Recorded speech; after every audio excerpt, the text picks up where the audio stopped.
नमस्कार। अरुणाचल समाचार में आपका स्वागत है। मैं हूं नवमाशा। आइए बुलेटिन में सबसे पहले देखते हैं मुख्य समाचार।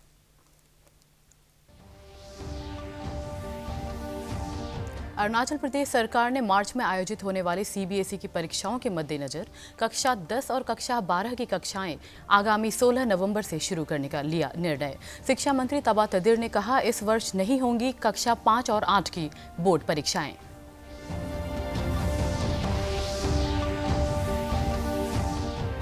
राज्य में मंगलवार को कोविड संक्रमण से एक दिन में सर्वाधिक 4 लोगों की मौत, मृतकों की संख्या बढ़कर हुई 42। राज्य में कोविड संक्रमण के 85 नए मामले।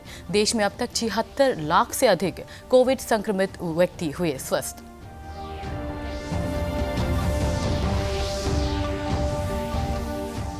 केंद्रीय मंत्रिमंडल के आर्थिक मामलों की समिति ने हिमाचल प्रदेश में सतलुज नदी पर 210 मेगावाट क्षमता की जल बिजली परियोजना के लिए 1810 करोड़ रुपए की राशि की दी स्वीकृति। केंद्रीय मंत्री प्रकाश जावड़ेकर ने कहा, अर्थव्यवस्था लौट रही है पटरी पर।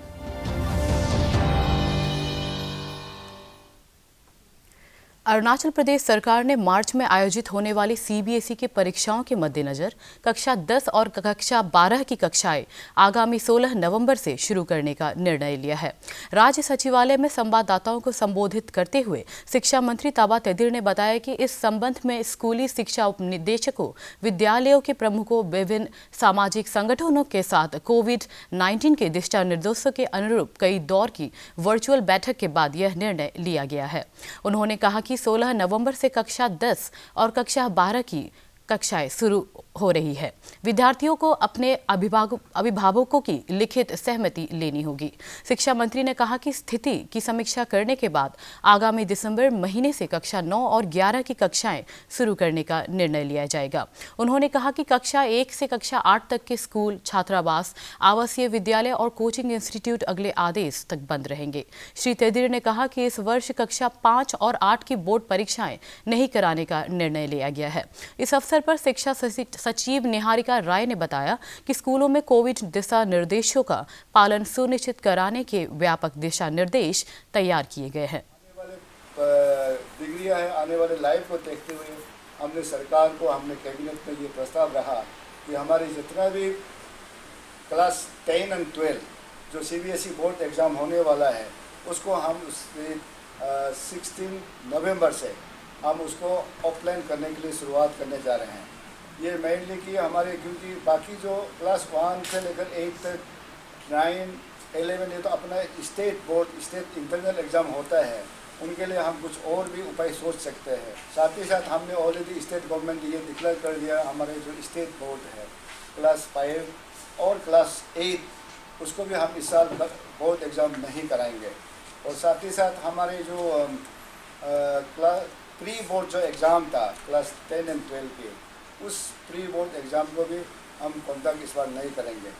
मेनली जो क्लास हमारे 10 और 12 शुरू होगा उसमें पेरेंट की कंसेंट की बहुत दरकार है। बिना पेरेंट कंसेंट के और एसएमसी के कंसेंट से कोई भी स्कूल नहीं चलेगा, क्योंकि जिस स्कूल में भी शुरुआत होगा उस स्कूल की जो आपके एसएमसी होता है, स्कूल मैनेजमेंट कमेटी होता है, उनके साथ पेरेंट्स टीचर की मीटिंग होना है और बच्चों के जितने भी पेरेंट्स की कंसेंट लेकर आने से तभी और बच्चों को स्कूल में आने दिया। एसओपी के 3-4 भाग हैं। एसओपी के 1 is for the school, what school is suppose to do when the schools get open, और बिफोर ओपनिंग ऑफ स्कूल्स उनको क्या प्रिपरेशन करनी है।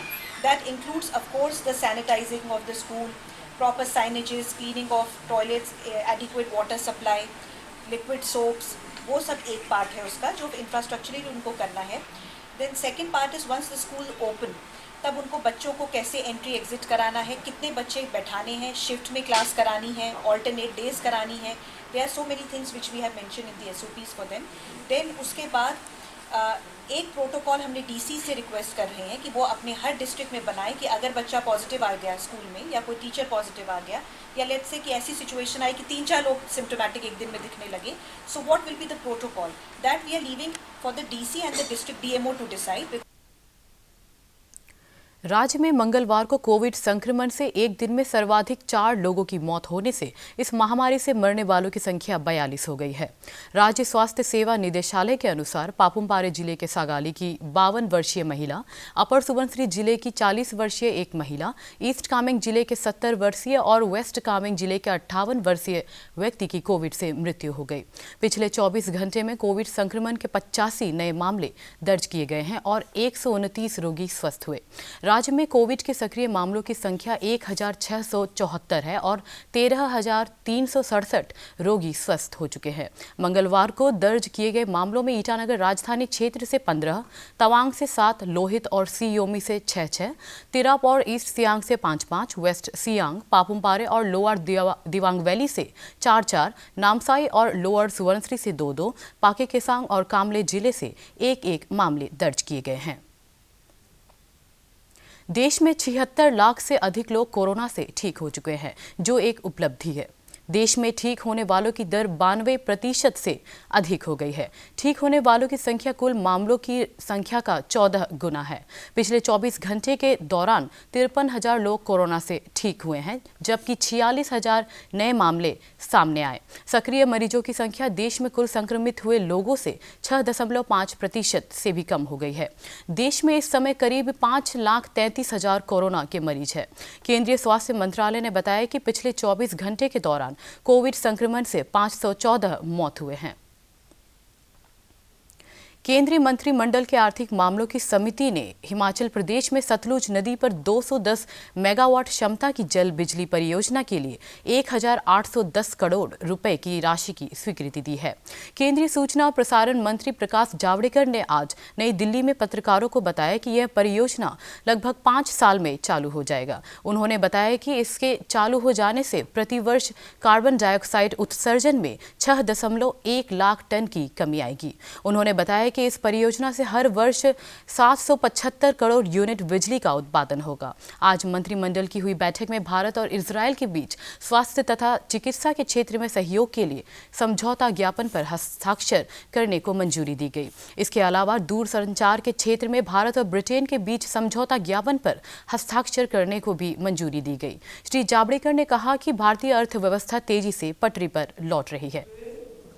दिनों में अर्थव्यवस्था फिर से पटरी पर लौट रही है, इसके अनेक संकेत मिले हैं। बिजली की मांग 12% बढ़ी है और आपको पता है इस बार अगस्त, सितंबर, अक्टूबर में जब खेती में ज्यादा बिजली की खपत होती है, इस साल बारिश के कारण नहीं हुई, तो अच्छी बारिश के चलते बिजली की मांग खेती क्षेत्र में कम रहने के बावजूद और रेलवे की मांग भी अभी पूरी सर्विस शुरू नहीं हुई है और कुछ जगह बाधित भी है व्यवस्था, और इसलिए बिजली की मांग कम होने के बावजूद भी मांग 12% बढ़ी है। इसका मतलब उद्योगों के साथ तो ये महाराष्ट्र में रिपब्लिक टीवी के प्रमुख संपादक अर्नब गोस्वामी को एक 53 वर्षीय इंटीरियर डिजाइनर और वास्तुकार के आत्महत्या के लिए उकसाने के आरोप में गिरफ्तार किया गया है।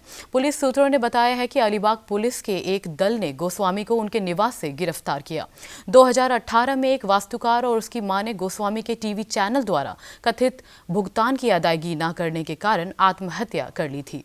भारतीय जनता पार्टी ने रिपब्लिक टीवी के प्रधान संपादक अर्नब गोस्वामी की गिरफ्तारी पर सवाल उठाया है। पार्टी ने कहा है कि उनकी गिरफ्तारी भारतीय पत्रकारिता के लिए एक काला दिवस है। नई दिल्ली में मीडिया से बात करते हुए भारतीय जनता पार्टी के प्रवक्ता संबित पात्रा ने इस गिरफ्तारी की भर्त्सना करते हुए कहा कि यह स्वतंत्रता पत्रकारिता की आवाज को दबाने का एक प्रयास है। एडिटर्स गिल्ड ऑफ इंडिया ने रिपब्लिक मीडिया के प्रमुख संपादक अर्नब गोस्वामी को अचानक गिरफ्तार किए जाने की कार्रवाई की निंदा की और सरकार से पत्रकार के खिलाफ सत्ता के दुरुपयोग से बचने को कहा है। कोई दो केस नहीं, आज मैं आपके सामने अनेकों ऐसे उदाहरण रखूंगा जिससे आपको मालूम पड़ेगा कि किसी एक चैनल के लिए नहीं, किसी एक व्यक्ति के लिए नहीं, मगर इस कमरे में बैठा प्रत्येक व्यक्ति के लिए और प्रत्येक चैनल के अधिकार के लिए आज हम खड़े हैं, आज हम आवाज उठा रहे हैं। तो यह केवल प्रेस का विषय नहीं, यह विषय हम में से प्रत्येक नागरिक का है। हर नागरिक इस देश में सर उठा के जी सके और सत्य के साथ खड़े हो सके, यह माफिया होने नहीं देना चाहती। गृह मंत्री बामंग फेलिक्स ने हीमा अस्पताल ईटानगर में एट होम मेडिकल सर्विस का शुभारंभ करते हुए कहा कि राज्य सरकार प्रदेश में स्वास्थ्य क्षेत्र में सुधार के लिए प्रभावी कदम उठा रही है। उन्होंने कहा कि मुख्यमंत्री पेमा खांडू के नेतृत्व में स्वास्थ्य क्षेत्र में अग्रणीय योगदान देने वाले संस्थानों को हर संभव सहायता दी जा रही है। श्री फेलिक्स ने कहा कि कोविड महामारी के दौरान लोगों को घर पर ही स्वास्थ्य सेवा मिलने से अस्पतालों में भीड़ कम होगी और लोगों को सुविधा मिलेगी। होम केयर, हाँ, इस फैसिलिटी तो लोगों का जो ये बहुत लोग जो ये एक्चुअली हॉस्पिटल में आदमी कम विजिट करना है। हाँ, तो लोगों को अभी हीमा हॉस्पिटल से एक फैसिलिटी दे रहा है कि घर घर में जाके लोगों का ब्लड टेस्ट करेंगे, लोगों का बॉडी का हेल्थ ग्राउंड चेक करेंगे। तो ये तो बहुत बड़ा ये प्रोविज़न है, ये हर शहर में होता है। तो हम लोग यहाँ फर्स्ट टाइम हो रहा है कि लोग को एक कॉल में घर में जाएंगे, हमारा डॉक्टर्स जाएंगे, नर्सेज जाएंगे, जाके उन लोग का ब्लड टेस्ट करेंगे या करके मैंने फिर उन लोगों को अपडेट करेंगे कि आपका हेल्थ इसमें प्रॉब्लम है, कुछ कभी अनहोनी काम होता है। तो मैं अभी थोड़ा आगे बताया कि हमारा पुलिस वालों को भी बोलेगा कि हॉस्पिटल का जो हेल्थ वर्कर लोगों को कोऑर्डिनेट करना है। और ये हॉस्पिटल अथॉरिटी को भी मैं रिक्वेस्ट किया कि उन लोग जो है कभी अगर ज़रूरत पड़ने से they should seek the protection from the police. तो मैं उस हिसाब से हम लोग प्लान करेंगे। इस बार ऑनरेबल चीफ मिनिस्टर का लीडरशिप में और ऑनरेबल हेल्थ मिनिस्टर का लीडरशिप में हम लोग जितने भी जो हम लोग सेंट्रल फंडिंग से समवेयर मोर अराउंड 300 करोड़ का इंटायर फंड को NEC का, NLCPR का हो गया, RIDF का हो गया, सबको हेल्थ सेक्टर में लगाने का निर्णय ले चुका है और सैंक्शन भी हो चुका है। तो गवर्नमेंट लोअर दिबांग वैली जिले के रोइंग में पर्यटन क्षेत्र को बढ़ावा देने के लिए होम स्टे, हॉस्पिटैलिटी, कुकिंग और टूर ऑपरेटर का प्रशिक्षण कार्यक्रम चल रहा है। इस 4 दिवसीय प्रशिक्षण कार्यक्रम के उद्घाटन समारोह में रोइंग के ADC टी पर्टिन, जिला पर्यटन अधिकारी टी तापक, लोंगे मिसो, ए साया सहित पर्यटन क्षेत्र से जुड़े कई विशेषज्ञ और टूर ऑपरेटर हिस्सा ले रहे हैं। गौरतलब है कि केंद्र और राज्य सरकार पर्यटन को बढ़ावा देने और स्थानीय स्तर पर रोजगार के अवसर पैदा करने के लिए कौशल विकास पर जोर दे रही है। इसी को ध्यान में रखते हुए पर्यटकों के ठहरने, उन्हें राज्य की विशेषताओं से रूबरू कराने, उन्हें घुमाने के लिए टूर ऑपरेटर को प्रशिक्षित करने और उनके लिए स्थानीय खान पान उपलब्ध कराने के नजरिए से यह प्रशिक्षण कार्यक्रम काफ़ी मायने रखता है। लेकिन हम लोग का क्या हो गया कि अभी एक चीज़ है, एक ड्रॉबैक जो है कि हम लोग के पास में होम स्टेज नहीं है, होटल्स नहीं है। रोइंग में भी बोलेगा तो बहुत कम होटल्स लोग हैं यहाँ में। हमारे यहाँ बहुत कुछ स्कोप है, जैसा लाइक माइडिया जैसा स्नोफॉल होता है, वहाँ में बहुत मैंने कुछ कर सकता है। जैसा टूरिस्ट बाहर से आएगा, वहाँ एक रिसोर्ट बना के वहाँ और वहाँ कुछ कोई भी एक एक्टिविटीज़ कर सकता है। तो वहाँ एक सोर्स जो है, इनकम ऑफ सोर्स जो है वहाँ में ये रहेगा। हमारा जो टूरिज़्म है ये एक प्रकार का बूमिंग इंडस्ट्री है, जिसमें बहुत कुछ, जैसे आप लोग यंग बॉयज़ एंड गर्ल्स इसमें ज़िंदगी बना सकता है। ये है टूरिज़्म सेक्टर। लाइक अभी होम स्टे बहुत ही लाभदायक है, जिसमें आप अपना हर प्रकार का जो है जो हुनर आप एक्सप्रेस करके जो फॉरेन टूरिस्ट है या डोमेस्टिक टूरिस्ट है उसको आप अट्रैक्ट कर सकता है। We provided proper shades. East Siang जिले के निगलोक स्थित सैनिक स्कूल में शिक्षण सत्र 2021-22 के लिए ऑनलाइन रजिस्ट्रेशन की प्रक्रिया शुरू हो गई है। पहली बार सैनिक स्कूल में कक्षा 6 से बालिकाएं भी प्रवेश के लिए आवेदन कर सकेंगी। इस स्कूल के principal lieutenant colonel Rajesh Singh ने बताया कि इस सत्र में 10 बालिकाओं को पढ़ाई का मौका मिलेगा। अभिभावक अपने बच्चों को सैनिक स्कूल में प्रवेश के लिए ऑनलाइन आवेदन और लिखित परीक्षा के संबंध में स्कूल की वेबसाइट www.sainikschool.east www.siang.com वेबसाइट से जानकारी हासिल कर सकते हैं।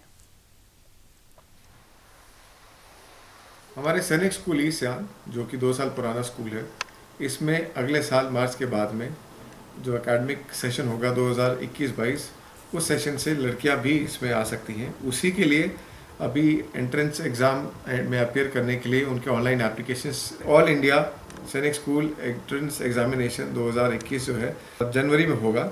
उसमें 6ठी क्लास के लड़के और लड़कियां दोनों उसमें पार्टिसिपेट कर सकते हैं। 10 से 12 साल की आयु उनकी होनी चाहिए और बाकी जो डिटेल्ड सिलेबस है, किस प्रकार से क्या स्कीम है, वो सारी चीज़ें हमारे स्कूल के वेबसाइट में है sainikschooleastsiang.com। इसके अलावा मैं आप बताना चाहूँगा कि जो एग्ज़ाम सेंटर हैं वो हमने लोगों के अरुणाचल समाचार के आज के अंक में इतना ही। जाने से पहले आप सभी से अनुरोध है कि कोविड-19 के दिशा निर्देशों का पालन करें, हमेशा मास्क लगाएं, बार-बार हाथ धोएं और सोशल डिस्टेंसिंग के नियमों को मानें। हम कल फिर हाजिर होंगे अरुणाचल और देश दुनिया की खबरों के साथ। आप देखते रहिए अरुण प्रभा। नमस्कार।